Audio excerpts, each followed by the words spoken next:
श्रीमद् भागवत गीता तृतीय अध्याय कर्मयोग श्लोक नंबर 39।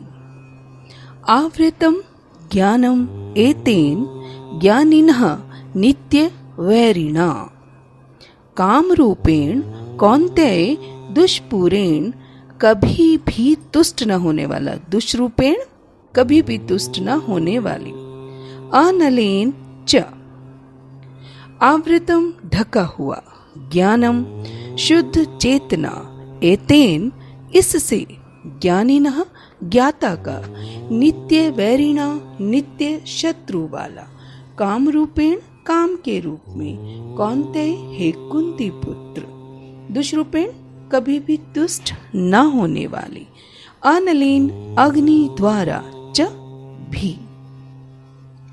परमात्मा तत्व की प्राप्ति में बाधक क्या है, हमने यह जाना था पिछले श्लोक में।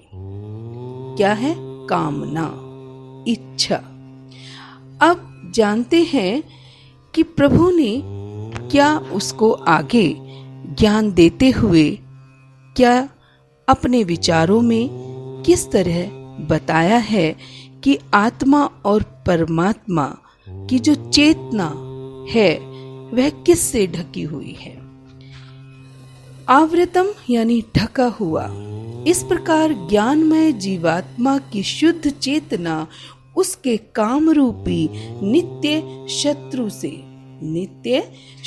से ढकी हुई रहती है, जो कभी भी तुष्ट नहीं होता और अग्नि के समान जलता रहता है। तात्पर्य, मनुस्मृति बहुत पुरानी, श्री राम प्रभु से भी, उनके काल से भी पुरानी।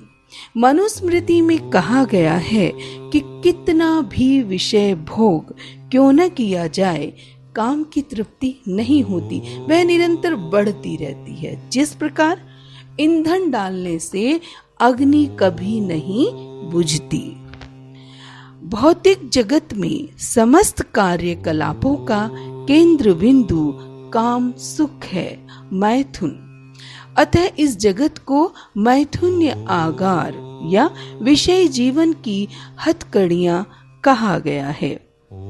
एक सामान्य बंदी गृह में अपराधियों को छड़ों के भीतर रखा जाता है।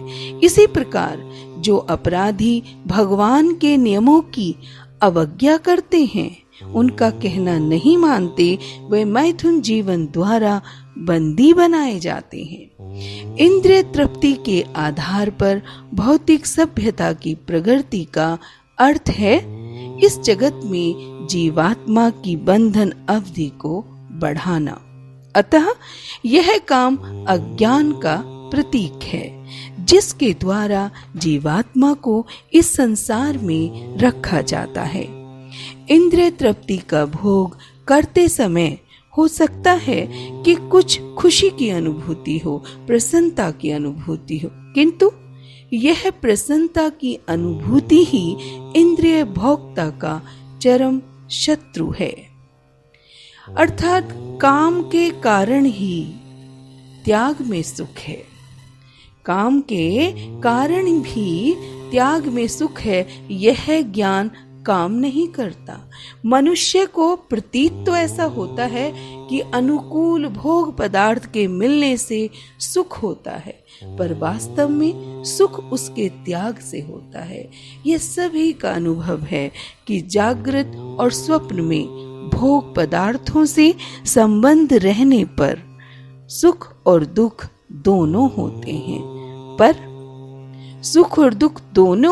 हैं, पर सुषुप्ति यानी गाढ़ी निद्रा में भोग पदार्थों की किंचित भी स्मृति न रहने पर सुख ही होता है, दुख नहीं। इसीलिए गाढ़ निद्रा से जागने पर वह कहता है, मैं बड़े सुख से सोया, क्योंकि उसे कुछ याद नहीं है। इससे यह सिद्ध होता है कि भोग पदार्थों के त्याग में ही सुख है।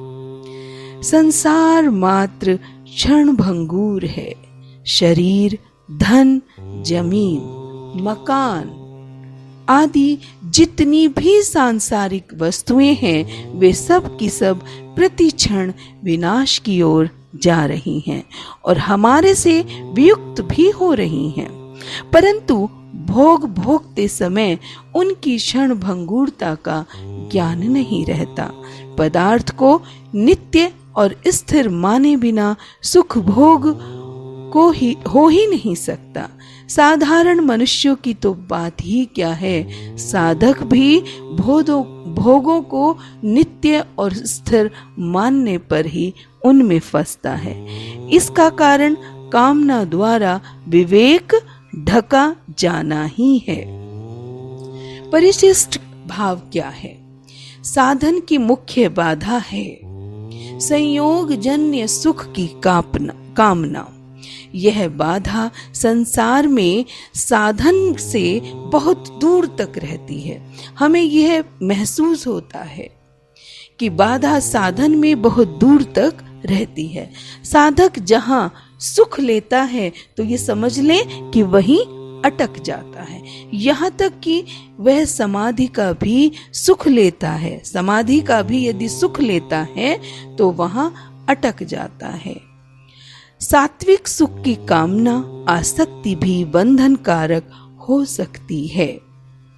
इसलिए भगवान ने संयोगजन्य, यहाँ पर संयोगजन्य सुख की कामना को विवेकी साधकों का नित्य दुश्मन यानी बैरी बताया है।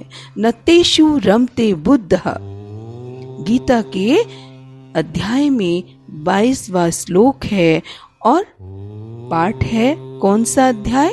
5वां। दुःखमेव सर्वं विवेकिनः, योग दर्शन में भी है। भोगों का सुख संयोगजन्य, समाधि का सुख वियोगजन्य। ठीक है, संयोगजन्य सुख लेने से पतन हो जाता है और वियोगजन्य सुख लेने से साधक अटक जाता है। परमात्मा प्राप्ति के मार्ग में सात्विक सुख की आसक्ति अटकाती है और राजस तामस सुख की आसक्ति पतन करती है। संबंध है कि किसी शत्रु को नष्ट करने के लिए उसके रहने के स्थानों की जानकारी होनी आवश्यक है। इसलिए भगवान ने आगे के श्लोकों में ज्ञानियों के नित्य बैरी काम के रहने की जगह बताई है, स्थान बताई है कि काम कहाँ कहाँ विराजमान है। Thus the wise living entities, pure consciousness becomes covered by his eternal enemy in the form of lust, which is never satisfied and which burns like fire. Purport: it is said in the Manusmriti that lust cannot be satisfied by any amount of sense enjoyment, just as fire is never extinguished by an constant supply of fuel. In the material world, the center of all activities is sex, and thus this material world is called Mathunya, Agra, or the shackles of sex life. In the ordinary prison house, criminals are kept.